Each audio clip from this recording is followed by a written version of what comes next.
My name is Ethan Cole, and what I'm about to share will shake the way you look at trust inside a marriage. Imagine living under the same roof with someone who swears loyalty to you while secretly memorizing your financial life, number by number. This isn't just a story, it's a warning about how betrayal doesn't come from strangers, it comes from the ones you think you know best. Stick around, because you'll want to hear how this all unraveled. And before we dive in, make sure you subscribe and let me know in the comments where you're watching from. Every message from you keeps these stories alive and fuels me to bring the next one. It started on an ordinary morning. Jenna froze when I caught her with my billfold in hand.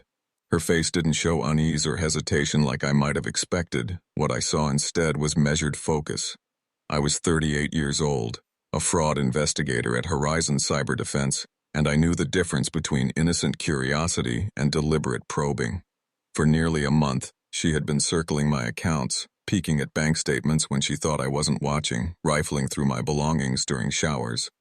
"Just looking for the hardware receipt," she said with that practiced smile, the one she used whenever she was cornered. But I already knew where every receipt was filed. I also knew her obsession with expenses wasn't about frugality, it was about appearances. We were stuck in a Riverbend condo that stretched our budget thin because Jenna was determined to match the life of her friend Claire Morris, a woman who paraded her trips to Madrid and Milan across social media while we counted pennies for camping gear. I reminded Jenna that receipts were in the desk drawer, exactly where they'd always been. She slid the billfold back, but she left it slightly out of place. A mistake too small for most people.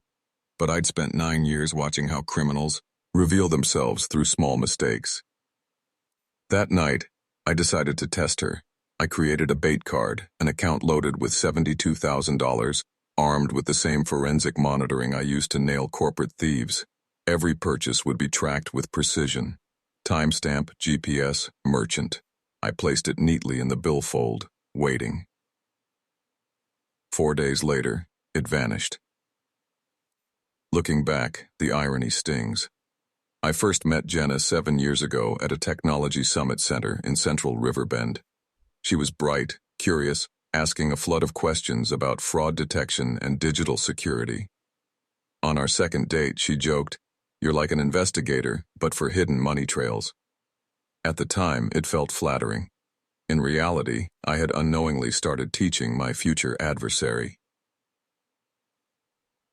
We married 5 years later, a modest celebration she felt was beneath her dreams. Claire's lavish wedding, fueled by her tech investor husband, became the shadow we could never escape. From then on, subtle comparisons invaded our marriage. Designer handbags Claire flaunted, the restaurants she frequented, the vacations she boasted about. Jenna didn't complain outright, but I heard the message: we weren't enough. I hustled harder, freelance gigs, midnight consultations, extra contracts in digital forensics, but it never filled the gap between what we had and the life Jenna thought she deserved. She put in longer hours at the luxury watch store, yet somehow her paycheck kept shrinking. When I asked, she claimed commissions were cut. It was believable, but deep down, something didn't add up. Then came the questions. Harmless on the surface, how fast banks flagged unusual transactions, what spending limits triggered alerts. She made it sound like admiration for my work, but to me it was reconnaissance. By the time she began sneaking into my billfold for receipts, the pattern was undeniable. I didn't confront her, not yet.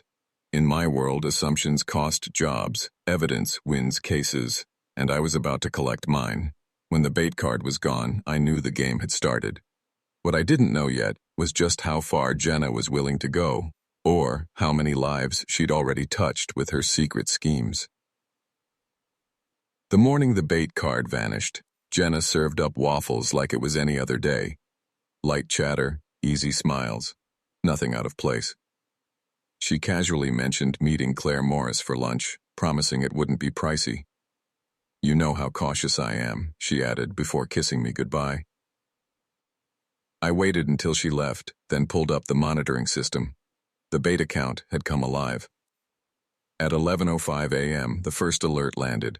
A $950 charge at a boutique in central Riverbend, the sort of place where appointments were required just to browse. While I was still in a client meeting, my phone buzzed again, this time $3,500, same store. By lunchtime, she'd dropped $14,000 on designer goods, each transaction pinpointed with GPS, timestamp, and merchant detail. Sitting in my car, I watched the alerts flood in. This wasn't a spontaneous shopping spree. It was methodical.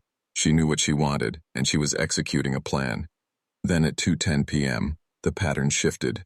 A travel booking. $7,200 in airline tickets to Brighton, first class, scheduled for the next morning.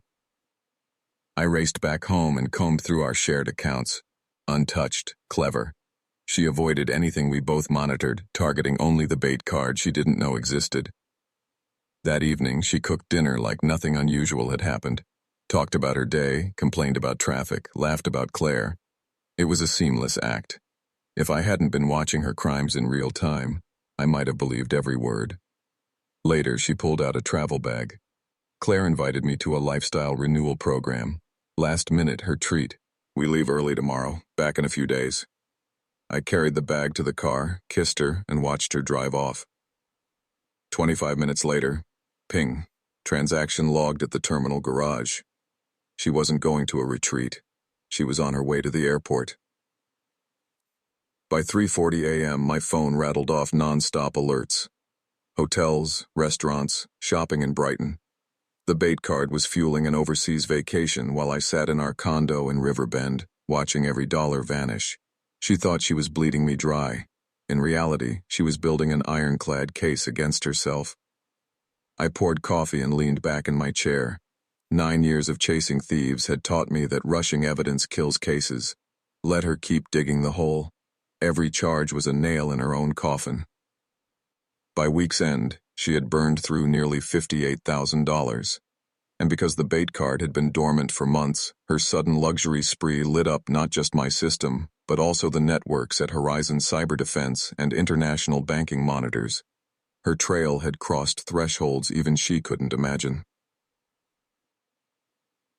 By Wednesday, the volume of first-class travel and high-end purchases tripped automatic reviews by global watchdogs.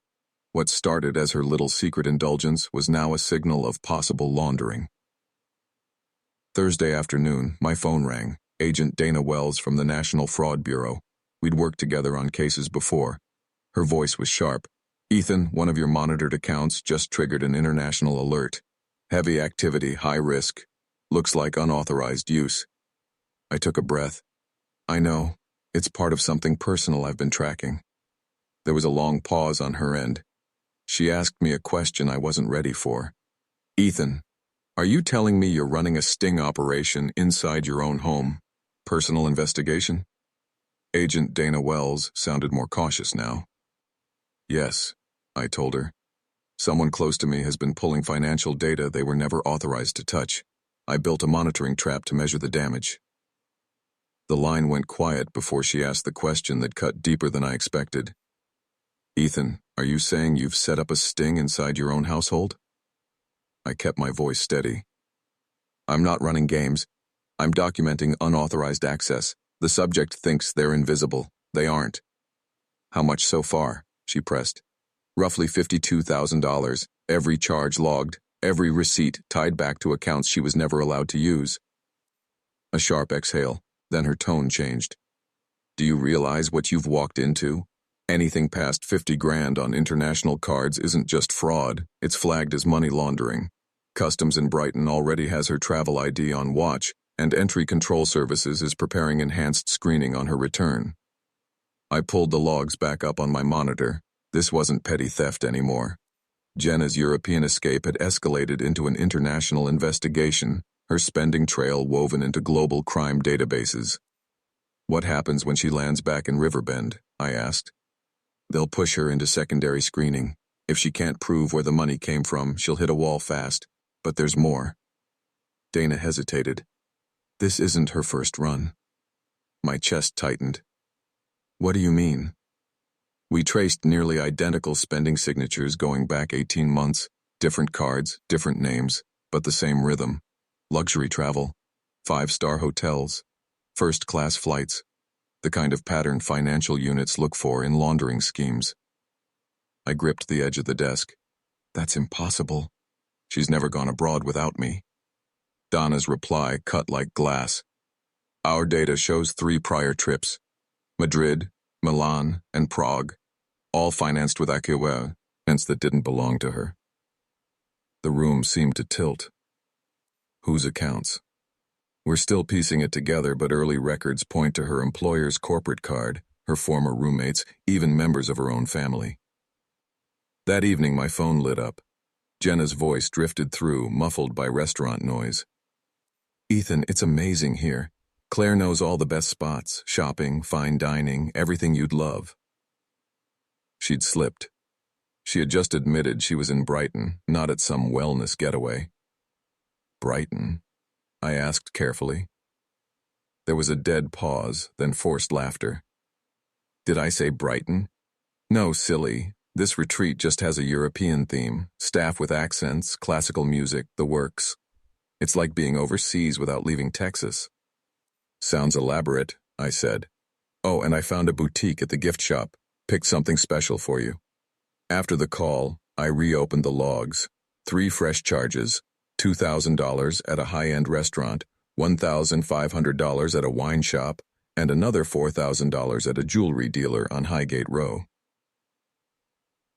By Friday morning, Dana called again. Ethan, this case has moved beyond you. We need to meet face to face. That afternoon, I sat inside the downtown government complex. Screens glowed with purchase trails from 3 countries. Printouts stacked in piles showed every swipe of Jenna's hand. Dana spoke flatly. Her spending now connects to investigations in the US, the UK, and France. The sudden travel, the luxury pattern. It fits organized laundering, not just household betrayal. It's not organized crime, I shot back. It's my wife lying to me. Motives don't matter, she countered. The trail does. And Ethan, when's the last time you actually traveled with her? These so-called retreats with Claire, the weekend excursions? I froze. Dana studied me. Because when I spoke with Claire, she said she hasn't gone anywhere with Jenna in over a year. They had coffee last month, nothing more. The pieces slammed together. Every retreat story had been a cover. Jenna wasn't traveling with a friend. She was pulling solo heists, disguising crime as girls' trips. That afternoon, Dana called again with the update that sealed it. We've uncovered at least 6 different accounts, she tapped. Her manager's corporate card, her sister's personal lines, and former colleagues. She's been collecting data, memorizing numbers, even snapping photos of payment cards from her job at the watch store. Systematic, calculated. I hung up the phone, staring at the screen. My wife wasn't just stealing from me. She had built herself into a one-woman financial predator, and the walls were finally closing in. The more I thought about it, the more obvious it seemed. The watch store was the perfect hunting ground. Jenna had daily access to wealthy customers, their cards sliding across her counter, and she had the mind to remember details most people overlooked. That night, I tore through her belongings. In the wooden keepsake box buried beneath scarves and trinkets, I found what I had dreaded: a ledger book crammed with card numbers, expiration dates, and security codes. Names I didn't know filled the pages. At the bottom was something worse: a list of European cities, dates, and totals. It wasn't just a notebook. It was a criminal ledger chronicling at least 18 months of theft. My phone rang. Jenna's voice spilled through, syrup sweet. Ethan, I'll be home tomorrow night. I can't wait to show you everything I found. I can't wait to see you either, I said, though the truth was, federal agents would be waiting long before I got near her. On Sunday morning, Agent Dana Wells called with the final details. Her flight is set to land at Rye, Verbend International around 8:15 p.m. Border security has been briefed. Entry control services will pull her into secondary screening. That's where we'll confront her with questions about her spending. I asked the one thing that haunted me. And if she claims I allowed it? We'll confirm with you directly. But Ethan, what we've collected makes this much bigger than your accounts. She's been operating a structured fraud scheme for more than a year. I spent that day in grim silence. Cleaned the house. Reviewed every file. Organized the evidence like it was a case file for Horizon Cyber Defense. By evening, the bait account showed $57,600 in losses. Every charge preserved with coordinates, merchant IDs, and timestamps. Every detail pointed to one unavoidable truth. At 8:05, a text lit up my screen. Just landed. Wait till you see everything I got. 20 minutes later, the phone rang. Dana's voice was urgent. She's in inspection. They found about $41,000 in high-end accessories stuffed in her travel bag. When asked, she swore her husband had given her permission. And you? I asked. We're verifying right now. Are you prepared to state it wasn't authorized? I stared at the open transaction log glowing across my monitor. A criminal history written in digital ink, page after page of unauthorized charges. I never gave her permission, not once. She stole every dollar. That's what we needed, Dana said. Then her tone darkened. Ethan, there's more. She was carrying a second bundle of cards. Different names, none tied to your home. It matches the stolen entries in that ledger book. Even on the return flight, Jenna had traveled with evidence of her own crimes. At 9:10, Dana called again. She's under arrest. Charges include card fraud, identity theft, and international laundering. The monitoring data you collected plus what she had on her makes this airtight. What? It happens now. She's being moved into federal custody tonight. She'll stay there until her arraignment at the City Justice Hall. Given the scope, she's facing heavy prison time. Not long after, my phone lit up once more. This time from a number I didn't know. Ethan, it's me. Jenna's voice cracked, desperate. I only get one call. This is a huge mistake. They think I stole all that money, but I told them you said I could use the card. You just need to come clear this up, tell them it was authorized, and I'll walk out. I let my eyes drift back over the files. $57,600 in unauthorized charges, and a ledger book packed with strangers' identities. The proof was staring back at me. Her voice trembled through the line, begging me to save her. But I already knew my answer. The truth was going to court, not home. The ledger book sat on my desk, filled with stolen identities that weren't hers to touch. I whispered into the phone, my voice flat. Jenna, I never gave you permission to use a single one of my accounts. There was a dead pause. Then her voice broke. Ethan, please. I can explain. I'm sure you can, I said coldly. Keep the excuses for court. I ended the call, powered down my phone, and for the first time in years, the house was silent. Her arraignment was scheduled for Thursday morning at the Central District Court in Riverbend. I sat in the gallery as they brought her in, orange jumpsuit, wrists bound. The same woman who had once blown through $58,000 on imported goods in Brighton looked shrunken under fluorescent lights, stripped of every illusion she had built. Attorney Carla Monroe, speaking for the District Financial Crimes Division, read the charges one by one. Credit card fraud, identity theft, conspiracy, international laundering. Each count stacked into years of prison time.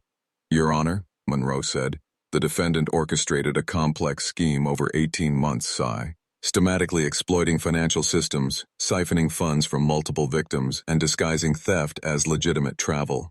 Her court-appointed lawyer begged for bail, claiming Jenna was a first-time offender with community ties.